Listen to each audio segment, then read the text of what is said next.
स्वागत है हमारे YouTube चैनल फाइनेंशियल गुरु में। आज हम लोग समझने वाले हैं फंडामेंटल एनालिसिस क्या होता है। फंडामेंटल एनालिसिस हम लोग को क्यों करनी चाहिए। फंडामेंटल एनालिसिस हम आपको इतने आसान तरीके से बताते हैं, आप सब कुछ समझ जाएंगे। फंडामेंटल एनालिसिस आप इन्वेस्टिंग के लिए करते हैं, आप ट्रेडिंग के लिए करते हैं। इन्वेस्टिंग के लिए भी आप करते हैं और ट्रेडिंग के लिए भी आप फंडामेंटल एनालिसिस करते हैं। कुछ लोग कहते हैं कि ट्रेडिंग के लिए हम लोग को सिर्फ टेक्निकल एनालिसिस करना चाहिए। ऐसा बिल्कुल भी गलत है। आपको ट्रेडिंग में, इन्वेस्टिंग में, हर चीज में फंडामेंटल एनालिसिस जरूरी है। ट्रेडिंग अच्छा आप कर रहे हैं, आप टेक्निकल के बेस पे आप ट्रेड ले लें तो आप समझिएगा, आपने टेक्निकल के बेस पे तो आपने अपना शेयर में ट्रेडिंग कर ली। अगर वो शेयर कहीं वो पैनी स्टॉक हुआ या एकदम ही बेकार स्टॉक हुआ, वहां पे क्या लगना शुरू हो जाएगा, लोअर सर्किट लगना शुरू हो जाएगा, यानी कि शेयर का प्राइस गिरना शुरू कर देगा, यानी कि आपको बेचने का मौका तक नहीं मिलेगा और शेयर का प्राइस नीचे आता चला जाएगा। फिर क्या आप करेंगे, शेयर का प्राइस नीचे आता चला जाएगा तो आपको बिकेगा तो नहीं, आपका सारा सारा पैसा ट्रेडिंग में चला जाएगा। इसी मारे कहा जाता है ट्रेडिंग हो या इन्वेस्टिंग, फंडामेंटल एनालिसिस करना बहुत ही जरूरी है। अब हम लोग समझ लेते हैं इन्वेस्टिंग के ऊपर। इन्वेस्टिंग में हम लोग को फंडामेंटल एनालिसिस क्यों करना चाहिए। देखिए, इन्वेस्टिंग अगर आप कर रहे हैं, आप अपना पैसा कोई भी शेयर में लगा रहे हैं, आप कोई भी शेयर में पैसा लगा रहे हैं, तो आप किस उससे लगा रहे हैं कि आपको अपना पैसा बढ़ाना है, यानी कि आपको अपना पैसे को डबल ट्रिपल करना है, तभी तो आप शेयर मार्केट में लगाएंगे। तो आपको उसमें क्या ज़रूरी है, फंडामेंटल एनालिसिस करना ज़रूरी है, यानी कि वो कंपनी को आपको देखना ज़रूरी है कि वो क्या कंपनी आगे ग्रोथ करेगी या नीचे आ जाएगी, क्या वो कंपनी अच्छी है, क्या वो प्रॉफिट कमा रही है या वो लॉस वाली है। आप क्या देखेंगे उसमें, ये सब फंडामेंटल में आप सीखेंगे, आपको हम समझाएंगे, आप बने रहिए वीडियो में। बस देखिए, सबसे पहले आप क्या देखेंगे, नंबर वन पे सबसे पहले आप सेक्टर को देखेंगे। उसके बाद आप क्या देखेंगे, उसके बाद आप देखेंगे बिजनेस, यानी कि कंपनी करती क्या है, कंपनी के फाइनेंशियल में सब कुछ समझाएंगे, बिजनेस देखेंगे। इसके बाद आप तीसरे पे क्या देखेंगे, पीई रेशियो। पीई रेशियो, सारे रेशियो, यानी कि तीसरे नंबर पे आप सारे रेशियो देखेंगे। परेशान नहीं, हम आपको सब समझाएंगे रेशियो क्या होते हैं, कोई दिक्कत की बात नहीं, एकदम आराम से आप समझ जाएंगे सब कुछ। पीई रेशियो क्या होता है, पीबी रेशियो क्या होता है, डेब्ट टू इक्विटी क्या होता है, कंपनी के ऊपर कितना कर्जा है, सब कुछ आपको समझाते हैं। उसके बाद अगर आप देखिए कोई भी सेक्टर को आप लेने के लिए चाह रहे हैं, उसमें आप क्या चेक करेंगे, वो सेक्टर ग्रोथ वाला होना चाहिए, यानी कि यानी कि जो चलने वाला हो। जैसे कि इस जमाने में एआई का सेक्टर है, ठीक है, डिफेंस सेक्टर है, फार्मा है, ये सारे सेक्टर चलने वाले हैं। उसमें आपको क्या देखना है, एआई हो गया, फार्मा, डिफेंस, और भी बहुत सारे सेक्टर हैं, वो आप चेक कर लीजिएगा।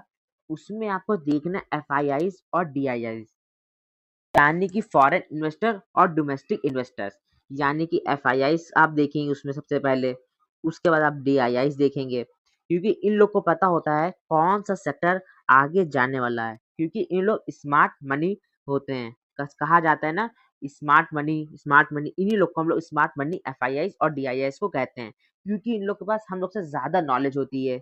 इस चक्कर में इन लोग को पता है उन लोग की होल्डिंग उस शेयर में बढ़ रही है, यानी कि वो सेक्टर ग्रोथ करने वाला है। अब आपको इतना समझ में आ गया। फंडामेंटल एनालिसिस के लिए आपको एक स्क्रीनर डॉट इन पे जाना होगा, यानी कि आप गूगल पे सर्च करेंगे स्क्रीनर डॉट इन, वहाँ पे आपको देखने को मिल जाएगा। जब आप स्क्रीनर की वेबसाइट पे आ जाएंगे तो वहाँ आपको एक देखने को मिलेगा सर्च का आइटम, वहाँ आप अपना सर्च करेंगे जो भी शेयर को आपको फंडामेंटल एनालिसिस करना है। जैसे कि हम लोग ले लेते हैं एक शेयर एग्जांपल के तौर पे वारे एनर्जीज, इसको हम लोगों ने क्लिक कर दिया। उस कंपनी का आपको यहाँ सबसे पहले नाम देखने को मिलेगा जिस कंपनी को आपने देखना होगा। उसके बाद आपको इसका प्राइस देखने को मिल जाएगा। फिर आप थोड़ा सा स्क्रॉल डाउन करेंगे, फिर रीड मोर का ऑप्शन मिलेगा। फिर आप यहाँ पे पढ़ सकते हैं ये कंपनी क्या करती है। ये कंपनी एक सोलर पीवी मॉडल्स की मैन्युफैक्चरिंग करती है। ये सब कंपनी की बातें आपको देखने को मिल जाएगी। और ये कंपनी का की पॉइंट है, यानी कि कंपनी के क्या अच्छे पॉइंट है, क्या बुरे पॉइंट, सब स्क्रीनर आपको दिखा देगा। उसके बाद आप ऑर्डर बुक देखना चाहें, फिर नीचे आइएगा, फिर यहाँ पे आपको सब ऑर्डर बुक देखने को मिल जाएगी, कितने करोड़ की कंपनी के ऑर्डर बुक है, सब कुछ ऑल इन वन ये दिखा देता है। उसके बाद जब आप नीचे आएंगे, आपको जो देखने को मिल रहा है, इसको हम लोग कहते हैं रेशियो। सबसे पहले बात करें हम लोग मार्केट कैप की। मार्केट कैप जो होता है वो 3 डिजिट है, इसमें रखा गया है। सबसे पहले आते हैं लार्ज कैप, उसके बाद आते हैं मिड कैप, फिर आते हैं स्मॉल कैप। लार्ज कैप कंपनियां कौन सी होती हैं? ये एक लार्ज कैप कंपनी समझिए, लार्ज कैप कंपनियां वो होती हैं जिनकी मार्केट कैप 20,000 करोड़ से ज़्यादा हो, उसको हम लोग लार्ज कैप कंपनियां कहते हैं। उसके बाद आती है मिड कैप, जिसकी मार्केट कैप 5,000 से 20,000 करोड़ तक है, उसको हम लोग मिड कैप कहते हैं, 5,000 से 20,000 करोड़। उसके बाद आता है स्मॉल कैप। स्मॉल कैप ये जो कंपनी होती हैं वो कम से कम 5,000 करोड़ से ज़्यादा नहीं होती हैं, जो 5,000 करोड़ है उससे कम होनी चाहिए, यानी कि 1,000 करोड़, 2,000 करोड़ ऐसी होती हैं। सबसे पहले हम लोग बात करते हैं लार्ज कैप कंपनियां। जो लार्ज कैप की कंपनियां होती हैं 20,000 करोड़ से ज़्यादा की, उनको जो हम लोग लार्ज कैप कहते हैं, उसको क्यों कहा जाता है? लार्ज कैप कंपनी में सबसे पहली बात है, उसमें आपका रिस्क बहुत कम हो जाता है, यानी कि रिस्क ना के बराबर हो जाता है, और जो आपको प्रॉफिट मिलता है वो भी आपको कम ही मिलता है। जैसे कि आपको एक साल में जो प्रॉफिट होगा लार्ज कैप कंपनी से, वो आपका सिर्फ 10 से 20% तक हो सकता है, बस 20% से ज़्यादा नहीं देखने को मिलता है। 20% से हो सकता है थोड़ा ज़्यादा मिल जाए, लेकिन 20% एवरेज आपको एक साल में देखने को मिलता है। लार्ज कैप कंपनी में 20% तो मिलता है, वो भी कम है, लेकिन जो सेफली चलना चाहे वो लार्ज कैप में रह सकता है, क्योंकि लार्ज कैप में रिस्क भी कम है। उसमें ये तो है नहीं कि हर शेयर ऐसे 10% के लोअर सर्किट लगा के नीचे आता चला जाए। ये जो कंपनी होती है लार्ज कैप, वो क्या होती है, उसमें लोअर सर्किट नहीं लगता है। ज़्यादातर कोई एक दो कंपनी में शायद कुछ बुरी खबर आने से लोअर सर्किट लग जाए, लेकिन लार्ज कैप कंपनियां जो होती हैं उसमें लोअर सर्किट नहीं लगता, यानी कि वो एक सेफ है। उसके बाद आती है मिड कैप कंपनियां। जो मिड कैप कंपनी होती है वो 5,000 करोड़ से 20,000 करोड़ तक होती है, यानी कि 5,000 करोड़ से 20,000 करोड़ तक ये थोड़ी सी रिस्की होती है। मिड कैप जो है उसमें आपका रिस्क बढ़ जाता है, और जो प्रॉफिट होने की चांसेस होती है वो भी ज़्यादा होती है, क्योंकि जो आपको एक साल में मिड कैप में रिटर्न देखने को मिलता है वो 30% से लेके 40% तक देखने को मिल सकता है, जो कि अच्छी बात है। लेकिन 30-40% आपको जैसे रिटर्न मिल रहा है, इसी तरीके से वो शेयर ऐसे ही गिर भी सकता है, यानी कि रिस्क भी बहुत ज़्यादा होता है। लेकिन हम लोग क्या करेंगे, उसका टेक्निकल एनालिसिस करेंगे, फंडामेंटल एनालिसिस करेंगे कि वो कंपनी अच्छी है या नहीं, तब हम लोग उसमें ट्रेड करेंगे, लेकिन इसमें रिस्क भी ज़्यादा है। उसके बाद आता है स्मॉल कैप। स्मॉल कैप जो 5,000 करोड़ से कम है, यानी जो कंपनी 5,000 करोड़ से कम है वो आती है इसमें स्मॉल कैप में। समझिएगा, स्मॉल कैप में रिस्क बहुत ज़्यादा होता है, रिस्क बहुत ज़्यादा होता है, और प्रॉफिट भी बहुत ही अच्छा बन सकता है। प्रॉफिट तो बहुत ही अच्छा बन सकता है अगर आप फंडामेंटल में माहिर हैं, बहुत ही अच्छे तरीके से आपने फंडामेंटल एनालिसिस किया है कंपनी का, और आपने टेक्निकल भी बहुत अच्छे से देखा है, तो आप इसमें ट्रेड कर सकते हैं। उसमें आपको अच्छा प्रॉफिट भी देखने को मिल सकता है। लेकिन अगर आपने सही से टेक्निकल एनालिसिस नहीं किया, तो आपका लॉस भी बहुत तरीके से हो सकता है, अच्छे तरीके से होता है इसमें। आपको समझना होगा स्मॉल कैप। हम तो कहते हैं स्मॉल कैप में आप लोग ट्रेड ना ही करें, वही अच्छा, क्योंकि स्मॉल कैप बहुत ज़्यादा रिस्की होता है। इसमें पैसा डूबने की भी चांसेस होती है, यानी कि लोअर सर्किट भी इसमें लगता है। आपको इतना समझ में आ गया होगा लार्ज कैप कौन सी कंपनी होती है, मिड कैप कौन सी कंपनी होती है, और स्मॉल कैप कौन सी कंपनियां होती हैं। हम लोग जो बात कर रहे हैं वो लार्ज कैप कंपनी है। अब बात करते हैं हम लोग उसके बाद स्टॉक पी, यानी कि प्राइस टू अर्निंग रेशियो। ये क्या होता है? देखिए, इसका 43 का है स्टॉक का पी। आप पी रेशियो जानते हैं, पी रेशियो का मतलब होता है प्राइस टू अर्निंग रेशियो। ये क्या होता है? यह जितना कम हो उतना अच्छा है। इसका 43 का है। अगर आपको ₹1 कमाना है तो ₹43 देने होंगे। अगर आपको ₹43 यानी कि ₹1 कमाना तो ₹43 देना पड़ रहा है। और कोई-कोई कंपनी होती है उसका 20 का पी रेशियो होता है, यानी कि आपको ₹1 कमाने के लिए ₹20 देना पड़ता है। यानी कि कौन सी अच्छा है ये वाला, यानी कि हम लोग को कम पैसा देना पड़ रहा है। ₹1 के लिए ₹20 देना पड़ रहा है, वो ₹1 के लिए ₹43 देना पड़ रहा है। लेकिन ऐसा आपको नहीं करना, आपको समझना यही चीज़। स्टॉक का जो पी रेशियो होता है, उसको आपको इंडस्ट्री, हम लोग सेकंड चीज़ बात कर रहे हैं इंडस्ट्री के पी, यानी कि उसके जितने सेक्टर, जैसे हम लोग सोलर कंपनी की बात कर रहे हैं, तो सोलर कंपनी में जितनी कंपनी आती, उससे हम लोग को इसका पीयर से कंपैरिज़न करना है। कंपेयर करना है हम लोग को कि ये जो स्टॉक का पी है और इसका इंडस्ट्री का जो पी है, उससे देखना है। जैसे इसका इंडस्ट्री का पी 38 का है और स्टॉक का पी 43 का है, यानी कि ये ओवर वैल्यूड है। ये शेयर हम लोग को नहीं खरीदना है, क्योंकि इसका इंडस्ट्री का पी है 38। अगर ये 35 होता तो भी ठीक था, या 30 होता तो भी ठीक था, लेकिन ये तो 38 का है, ये 43 का है, यानी कि ये 43 महँगा है। ये हम लोग को नहीं लेना है, जितना आपको कम, अगर आप सोलर कंपनी से जाके आप आईटी कंपनी का कंपेयर करेंगे, अगर आप सोलर कंपनी से आईटी कंपेयर का करेंगे आईटी कंपनी का, तो ये चीज़ गलत है। आप आईटी कंपनी के शेयर से नहीं कर सकते, आप उसी सेक्टर से कर सकते हैं, जिस सेक्टर का आप शेयर देख रहे हैं। अगर आप फार्मा से देख रहे हैं, जैसे सिप्ला है, सन फार्मा है, नैटको फार्मा है, अगर आप फार्मा से देख रहे हैं, इन लोग ये कंपनी से आप कंपैरिज़न करेंगे। ये नहीं आप फार्मा को लाके सोलर में जोड़ देंगे, ऐसा आप नहीं करेंगे, तो अब आपको कुछ निकलेगा नहीं। आपको इस तरीके से देखना है। समझ में आपको आ गया होगा हम क्या बताने की कोशिश कर रहे हैं। आपको उसी सेक्टर से, यानी कि उसी इंडस्ट्री से आपको उसका कंपेयर करना है कि ये वैल्यूड है या ओवर वैल्यूड है। समझ में आपको ये आ गया। स्टॉक का पी कितना होना चाहिए? स्टॉक का पी कम से कम बस 10 से लेके 20 तक होना चाहिए, 20 तक होना चाहिए। 20 से ज़्यादा है या 25 है तो भी ठीक है, लेकिन इससे ज़्यादा है तो ज़्यादा इतना अच्छा नहीं माना जाता है। 25 है बस बहुत है। अगर इससे ज़्यादा है, ये नहीं आप समझ लिए 25 से ज़्यादा है, उसके इंडस्ट्री के पी से आपको देखना रहेगा। अगर उसके इंडस्ट्री का पी 60 का है, तब आप क्या कर लेंगे? तब तो वो शेयर आपको 10 के पी पे नहीं देखने को मिल जाएगा। जो इंडस्ट्री का पी है, उस हिसाब को आपको देखना रहेगा कि इसका इंडस्ट्री का पी से स्टॉक का पी कितना है। ये नहीं है कि आप बस 10 का पी देखने चलें, 10 का नहीं, जैसे 60 है तो 50 है फिर भी ठीक है। आपको इंडस्ट्री के पी से कंपेयर करने को देखना पड़ेगा। तो हम लोग समझते हैं आरओसी क्या होता है। आरओसी 34.9% है। आरओसी का मतलब होता है रिटर्न ऑन कैपिटल एम्प्लॉयड।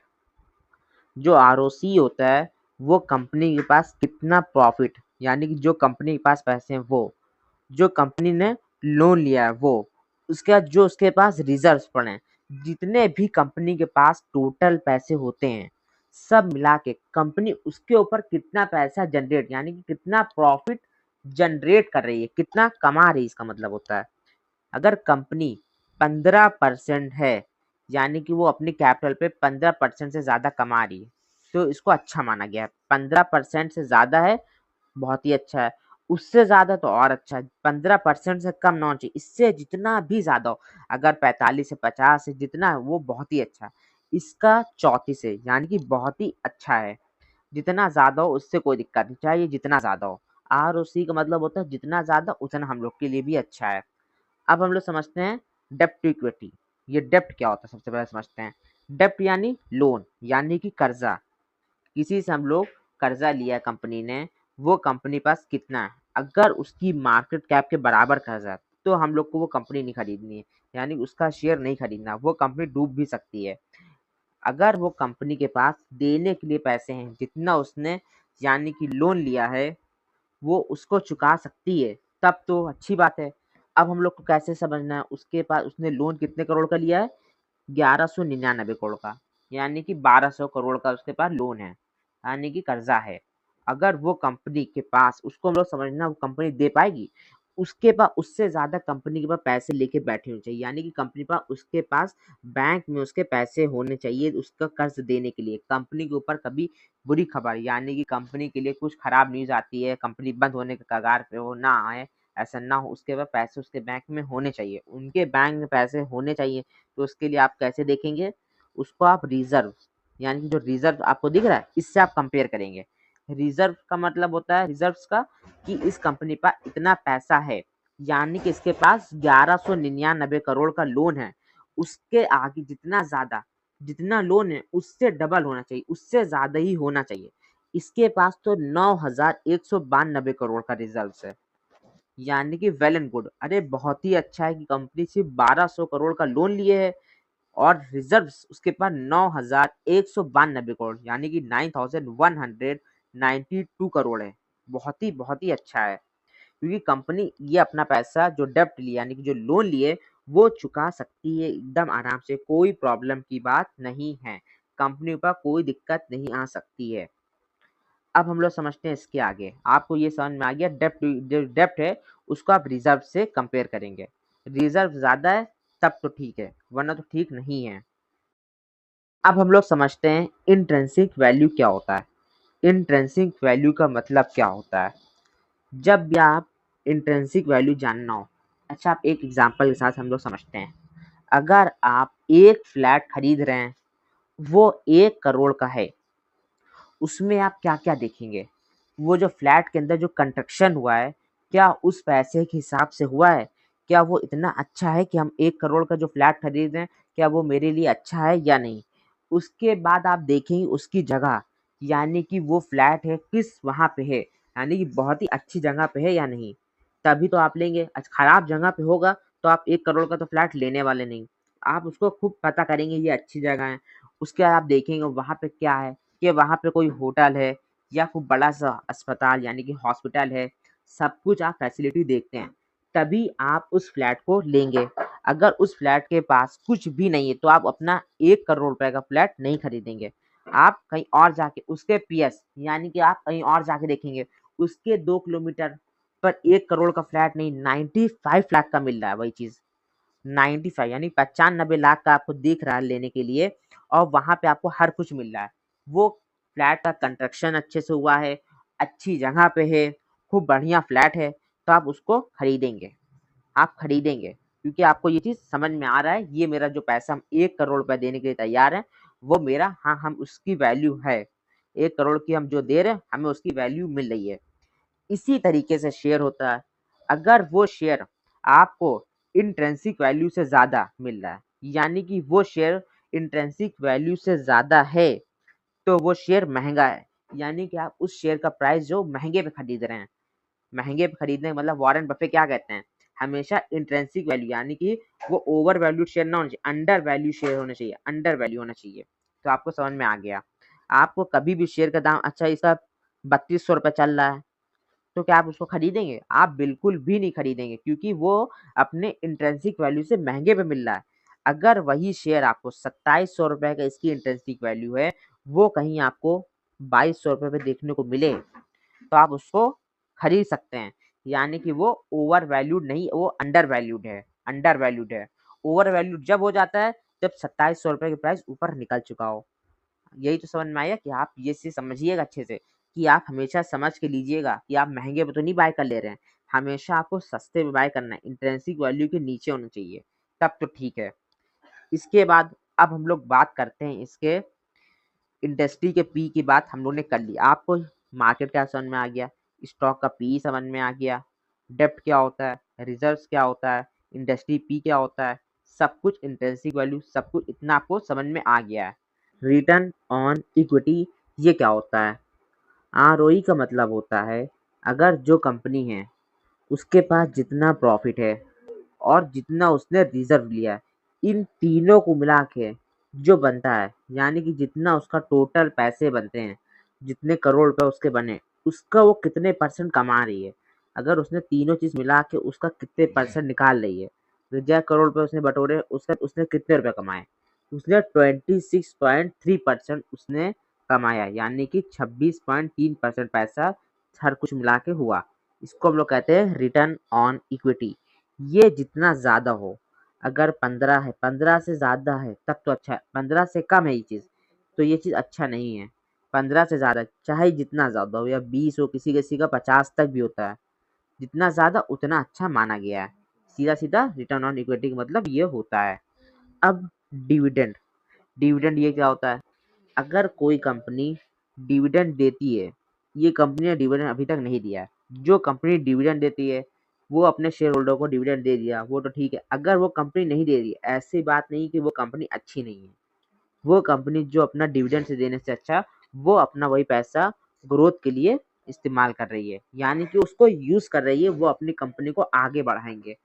कुछ कंपनियां होती हैं वो डिविडेंड देती हैं, डिविडेंड के पीछे जैसे सरकारी कंपनी जो होती हैं वो सिर्फ डिविडेंड देती हैं, तो उनके जो शेयर प्राइस है वो आपको इतना बढ़ता हुआ नहीं दिखाई देगा, वो आगे ग्रोथ नहीं कर सकते क्योंकि उसमें सरकार का भी रहता है हिस्सेदारी, इससे उन लोग को डिविडेंड देना पड़ता है, वो इतना ग्रोथ नहीं कर सकती। ये नहीं दे रही है कोई बात नहीं, ये कंपनी आगे ग्रोथ कर रही है यानी कि आगे बढ़ रही है, डिविडेंड का मतलब ये होता है। अब हम लोग बात करते हैं फेस वैल्यू की। फेस वैल्यू इसकी 10 रुपये पर शेयर है। फेस वैल्यू का क्या मतलब होता है? फेस वैल्यू का मतलब होता है अगर कोई कंपनी का है हमको 20% डिविडेंड देना है, 20% डिविडेंड देना है, तो आप लोग समझेंगे कि वो शेयर के हिसाब से कह रहा है 20% देना है। वो आपको शेयर के हिसाब से 20% नहीं देते हैं, वो आपको फेस वैल्यू को कैलकुलेट करके उसके हिसाब को आपको डिविडेंड देते हैं। और एक होता है स्टॉक बोनस, बोनस भी इसी हिसाब से मिलता है। फेस वैल्यू 10 रुपये पर शेयर है, इसी हिसाब से आपको शेयर या स्प्लिट हो या बोनस हो, कॉर्पोरेट एक्शन जो होता है वो फेस वैल्यू के हिसाब से होता है। अब हम लोग समझते हैं ईपीएस यानी कि अर्निंग पर शेयर, ये क्या होता है? ईपीएस का मतलब होता है कंपनी एक शेयर पे कितने रुपए कमा रही है, यानी कि 78 रुपये कमा रही है। अर्निंग पर शेयर यानी कि ईपीएस जितना ज़्यादा हो, यानी कि जितना ज़्यादा कंपनी कमाएगी उतना अच्छा है।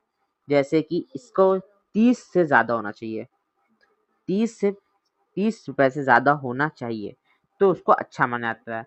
बैंकिंग के सबके अलग अलग सेक्टर होते हैं, उस हिसाब से देखा जाता है, ये नहीं हर सेक्टर को उस सेक्टर से कैसे देखा जाता है वो अलग चीज़ से देखा जाता है। ईपीएस का सीधा सीधा मतलब क्या है? कंपनी कितने रुपए आपको कमा रही है, एक शेयर पे वो 78 रुपये ये कमा रही है। अब आप समझते हैं, थोड़ा सा आप इसको स्क्रॉल डाउन करिएगा। स्क्रॉल डाउन करेंगे आप, यहाँ पे आपको देखने को मिलेगा कंपनी के लिए क्या अच्छा है और क्या बुरा है, यानी कि पॉजिटिव और निगेटिव, आपको दोनों चीज़ देखने को मिल जाएगी स्क्रीनर की वेबसाइट पे। अब आप थोड़ा सा स्क्रॉल डाउन करेंगे, फिर क्या आएगा? फिर यहाँ पे पियर्स कंपेयर करने के लिए आता है, यानी कि पियर्स कंपेयर करिए। जैसे कि हम लोग कभी वारे एनर्जीज की बात कर रहे थे, अब आपको वारे एनर्जी से लेके जितनी सोलर कंपनी, इससे आपको पियर्स कंपैरिजन करना है। जैसे पियर्स यानी कि आप उस सेक्टर से, यानी कि हम लोग सोलर की बात कर रहे हैं, अब सोलर कंपनी जितनी है उसको आपको मिलाना है कि ये क्या कंपनी सस्ती या महंगी। इसका पी 44 का है, ठीक है।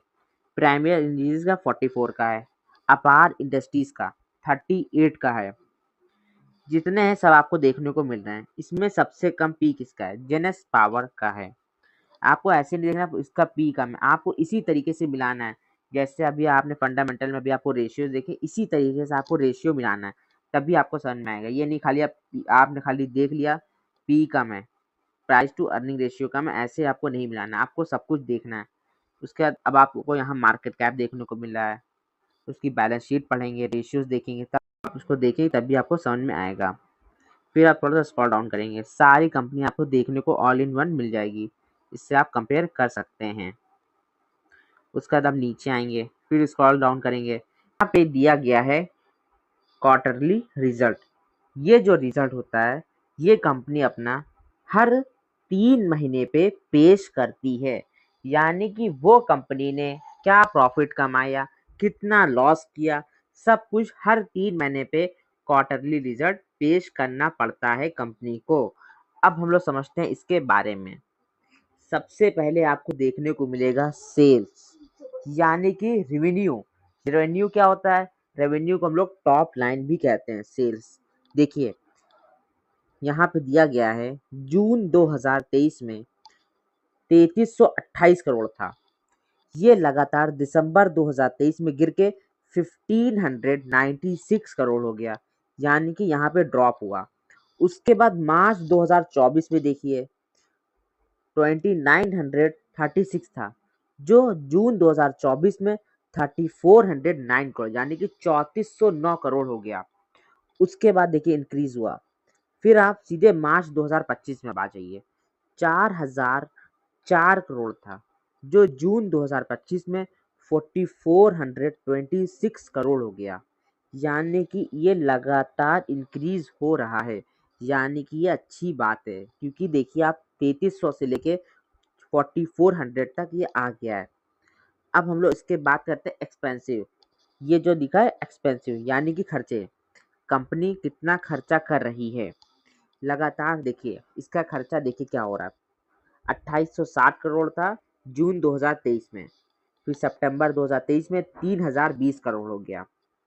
यानी कि खर्चे उसके बाद जब ये डिप आया फिर यहाँ पे कम हुए, यहाँ पे 1425 करोड़ हो गया। फिर आप जून 2024 में देखिए, पहले जून 2024 की बात करें 2856 था, जो सितंबर 2024 में 3050 करोड़ हो गया। यानी कि यहाँ पे अच्छा इंक्रीज किया इनका खर्चा। जितना खर्चा कम करेंगे तभी तो इनका प्रॉफिट बढ़ेगा। इनके जैसे जैसे रिवेन्यू बढ़ रहा है उससे ज़्यादा तो इनका ये बढ़ रहा है एक्सपेंसिव। 3400 करोड़ का जो इन्होंने सेल्स किया उसमें 2736 करोड़ का इनका खाली एक्सपेंसिव यानी कि खर्चे हैं।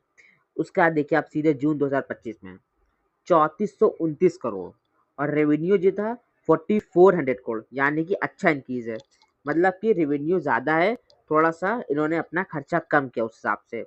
तो इनका ऑपरेटिंग प्रॉफिट को समझिए, जून 2023 में 468 करोड़ था, जो सितंबर 2023 में 517 करोड़ हो गया। फिर डिप आया यानी कि दिसंबर 2023 में इनका प्रॉफिट गिरा, यानी कि ऑपरेटिंग प्रॉफिट कितना गिरा, 171 करोड़ हो गया। फिर देखिए मार्च 2024 में इंक्रीज हुआ, 418 करोड़ हो गया। फिर लगातार इंक्रीज होता हुआ दिखाई दे रहा है। अब देखिए मार्च 2025 में 923 करोड़ इनका ऑपरेटिंग प्रॉफिट देखने को मिला। उसके बाद जून 2025 में 997 करोड़ इनका प्रॉफिट हुआ, यानी कि ऑपरेटिंग प्रॉफिट लगातार बढ़ता हुआ दिखाई दे रहा है। ये अच्छी बात मानी जाती है। अब ओपीएम यानी कि ऑपरेटिंग प्रॉफिट मार्जिन, ये ओपीएम इसका फुल फॉर्म क्या है, ऑपरेटिंग प्रॉफिट मार्जिन, ये भी लगातार इंक्रीज होता हुआ हम लोगों को दिखाई देना चाहिए। इसमें देखिए जून 2023 में 14% था, जो सितंबर 2023 में 15% हो गया। फिर दिसंबर 2023 में ये 11% था, जो मार्च 2024 में 14% हो गया। यानी कि 14% इनका लगातार मार्च 2024 तक अटकता रहा। उसके बाद जून 2024 में ये 16% हुआ, फिर 15% हुआ, फिर अच्छा इंक्रीज होना शुरू हुआ। दिसंबर 2024 में आप देखिए ये 21% हुआ, फिर मार्च 2025 में 23, फिर 23, यानी कि ये ठीक इंक्रीज हो रहा है। इंक्रीज तो हो रहा है कम से कम, ये अच्छी बात है। अब समझते हैं यहाँ पे हम लोग प्रॉफिट आफ्टर टैक्स। यहाँ पे ये मेन सबसे मेन तो प्रॉफिट है, प्रॉफिट आफ्टर टैक्स। यहाँ पे समझिए जून 2023 में 457 करोड़ हुआ, उसके बाद इंक्रीज हुआ। फिर आप सीधे मार्च 2024 में देखिए 659 करोड़, यानी कि अच्छा इंक्रीज होता हुआ हम लोग को दिखाई दे रहा है। फिर आप यहाँ से समझिए, यहाँ से एक अच्छी तेजी बनी, दिसंबर 2024 तक देखिए 690 करोड़, यानी कि आसपास घूमता रहा, इतना अच्छा इंक्रीज हुआ। फिर देखिए मार्च 2025 में आप सीधे देखिए 845 करोड़ हो गया। वाह भाई वाह, क्या इंक्रीज हुआ, अच्छा इंक्रीज हो रहा है। उसके बाद भी लगातार फिर जून 2025 में 943 करोड़ हो गया, यानी कि ये भी अच्छा इंक्रीज हुआ है। सब कुछ अच्छा इंक्रीज इनका हुआ देखते हुए दिख रहा है, यानी कि इनका क्वार्टरली रिजल्ट हमें अच्छा लग रहा है। अब हम लोग समझते हैं इनके नेट प्रॉफिट की। नेट प्रॉफिट क्या निकल के आया है भैया इनका, समझिए। नेट प्रॉफिट जो है वो जून 2023 में वो 338 करोड़ था, जो सितंबर 2023 में गिर के 320 करोड़ हो गया, यानी कि यहाँ पे आपको एक डिप देखने को मिला। उसके बाद इसमें क्या किया इसने, फिर यहाँ से 320 से सीधा आप जून 2024 में आ जाइए। नेट प्रॉफिट की हम लोग बात कर रहे हैं, ये 401 करोड़ हो गया, यानी कि अच्छा इंक्रीज हुआ है। फिर आप देखिए जून 2024 से एकदम से जून 2025 तक सीधे सीधे देखिए इतना इंक्रीज किया, यानी कि 401 करोड़ से 773 करोड़ जून 2025 में हो गया। जो जो जून 2024 में था, अच्छा 401 से 773 करोड़, यानी कि अच्छा इंक्रीज होता हुआ दिखाई दे रहा है। इनका क्वार्टरली रिजल्ट लगातार अच्छा हमें देखने को लग रहा है। अब हम लोग बात करते हैं year on year profit after loss की। अभी हम लोग बात करते हैं क्वार्टरली रिजल्ट, ये ईयर ऑन ईयर है। सबसे पहले हम लोग समझते हैं इसमें सेल्स को। सेल्स यानी कि रेवेन्यू मार्च 2020 में 1996 करोड़ था 2020 में इसकी सेल्स, जो 2023 में 6751 पहुंच गई। 3 साल में कितना अच्छा जंप आया इसके रेवेन्यू में, यानी कि सेल्स में। उसके बाद आप देखिए क्या ग्रोथ आती चली। मार्च 2024 में 11,398 करोड़ की सेल्स किया इसने, और उसके बाद मार्च 2025 में 14,400 के आसपास इसने सेल्स किया है। यानी कि ईयर ऑन ईयर इनका अच्छी सेल्स इंक्रीज होती हुई दिखाई दे रही है, यानी कि इनकी सेल्स तो अच्छी इंक्रीज हुई। अब इन्होंने खर्चा कितना किया, कितना खर्चा किया, कितना प्रॉफिट निकाला, ये भी तो हम लोग को देखना है। एक्सपेंसिव यानी कि खर्चे, इन्होंने 1903 करोड़, यानी कि जितना रेवेन्यू कमाया उसके पास इन्होंने इनका खर्चा कर दें, यानी खर्च कर दें, तो इनका प्रॉफिट कितना बचेगा। फिर मार्च 2021 में 1868 करोड़ का इन्होंने खाली खर्चा करा, 1953 करोड़ की सेल्स हुई, तो इनका प्रॉफिट कहाँ बचेगा। इनको सेल्स ज़्यादा है और प्रॉफिट, यानी कि प्रॉफिट जब कमाएं तभी तो सेल्स ज़्यादा होनी चाहिए, और एक्सपेंसिव यानी कि जो खर्चे वो कम होने चाहिए। खर्चे कम करने की कोशिश करना है और सेल्स बढ़ाने की कोशिश इनको करना है।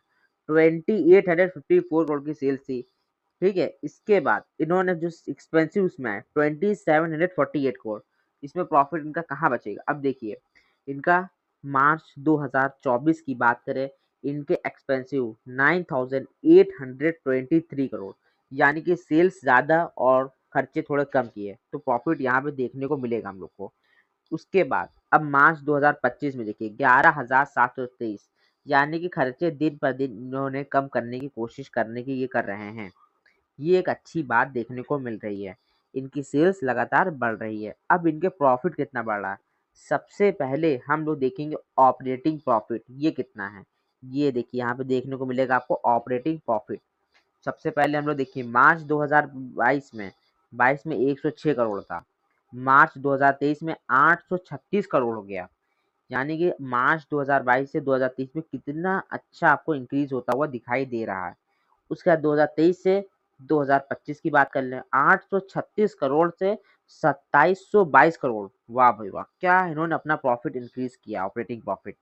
उसके बाद हम लोग क्या देखेंगे, ओपीएम यानी कि ऑपरेटिंग प्रॉफिट मार्जिन। ये देखिए ये ओपीएम लिखा, अब हम लोग इसको देखेंगे। ये अच्छा इंक्रीज हो रहा है।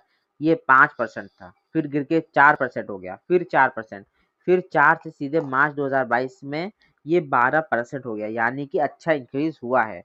उसके बाद 19% मार्च 2025 में, फिर भी इनका ऑपरेटिंग प्रॉफिट मार्जिन इंक्रीज तो हो रहा है, ये तो बात सही है। बात करते हैं प्रॉफिट आफ्टर टैक्स की। मार्च 2020 में इनका 57 करोड़ प्रॉफिट था, जो मार्च 2023 में इनका कितना आ गया, 677 करोड़ हो गया। यानी कि 3 सालों में 57 करोड़ से लेके इन्होंने मार्च 2023 में 677 करोड़ का प्रॉफिट किया, यानी कि बहुत ही अच्छा। उसके बाद आप देखिए क्या इंक्रीज हुआ है। मार्च 2025 में 677 का प्रॉफिट मार्च 2025 में 2565 करोड़ का हो गया, यानी कि कहाँ 670 करोड़, कितना अच्छा इंक्रीज हुआ प्रॉफिट आफ्टर टैक्स।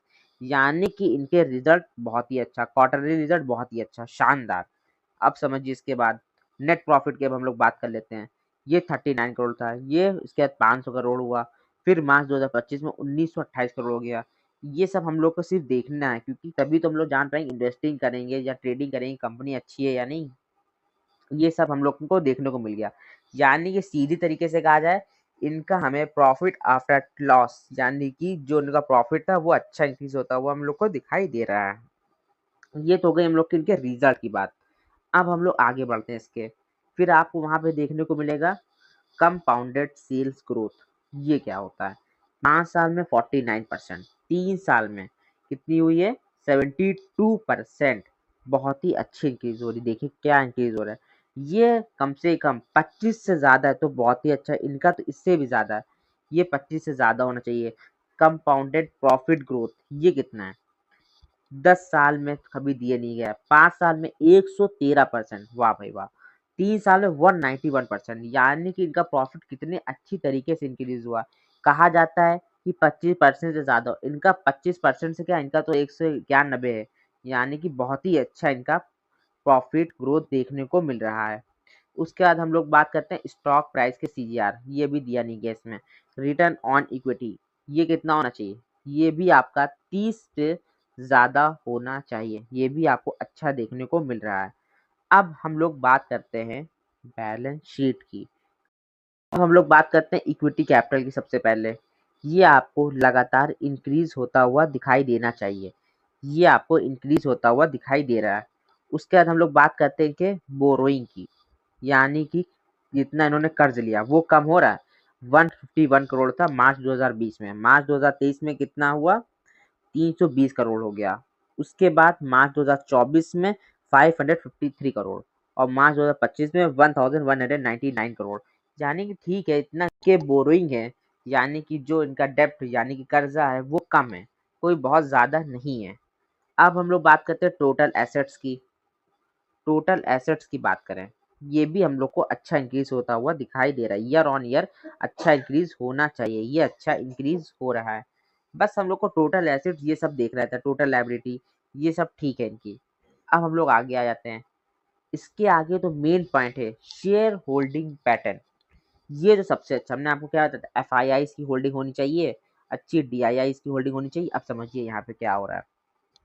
सबसे पहले प्रोमोटर होल्डिंग, ये तो कम से कम आपकी 50% से ज़्यादा होनी चाहिए, तब इसको अच्छा मानते हैं। तो इसकी कितनी है, इसकी 64.22%, बहुत ही अच्छा। F I eyes holding 6.35%, F I eyes holding बहुत ही कम है। एफ आई आईज की होल्डिंग कम से कम 20% से ज़्यादा है, तो उसको अच्छा माना जाता है। डी आई आई की, यानी कि डोमेस्टिक इंस्टीट्यूशनल इन्वेस्टर, इनकी होल्डिंग कितनी, इनकी होल्डिंग कम से कम 10% से ज़्यादा है, तब इसको अच्छा माना गया। इसमें आपको कितनी देखने को मिल रही है, 2.82%, यानी कि डी आई आई इसमें नहीं है, ये एक निगेटिव है ना। एफ आई आई ने, एफ आई आई की होल्डिंग 20%, डी आई आई की होल्डिंग 10% होनी चाहिए, ये एक निगेटिव है, ये हम लोग को देखना है। पब्लिक यानी कि रिटेल, रिटेल की सबसे ज़्यादा है, तो ये चीज़ निगेटिव है। एफ आई आई की होनी चाहिए, उन लोग की रिटेल ज़्यादा उसमें है, तो उसमें आपको अपर सर्किट लोअर सर्किट देखने को लगातार देखने को मिलेगा। एफ आई आई की होल्डिंग तो नहीं है, लेकिन पब्लिक की होल्डिंग यानी कि रिटेल इन्वेस्टर की होल्डिंग भी इतनी नहीं है, 30% थी, सितंबर 2025 में 26% हो गई, ये कोई ज़्यादा नहीं है। ज़्यादा कहीं कम से कम 60%, 50% है, तो नुकसान कर सकता है। अभी तो इसमें शेयर होल्डिंग पैटर्न में ऐसा नहीं दिखाई दे रहा है, यानी कि इसमें खाली एफ आई आई और डी आई एस की होल्डिंग नहीं, और इनका ऑल इन वन गुड, सब कुछ अच्छा है। ये हम लोगों ने सिर्फ एग्जाम्पल के उससे लिया था। यही होता है फंडामेंटल एनालिसिस। अब आपको इन्वेस्टिंग में फंडामेंटल एनालिसिस और ट्रेडिंग में करना आ गया। इसके बाद जो वीडियो आने वाली है टेक्निकल एनालिसिस के ऊपर, यानी कि अब इन्वेस्टिंग साथ साथ टेक्निकल एनालिसिस भी तो करेंगे कि क्या वो शेयर कहाँ पे आपको लेना चाहिए, उसके ऊपर भी वीडियो आएगी। इसी मारे आप चैनल को सब्सक्राइब करके वीडियो को लाइक करके रख लीजिए, जल्दी वो वीडियो आपको देखने को मिलेगी, आपको फंडामेंटल एनालिसिस करना आ गया होगा।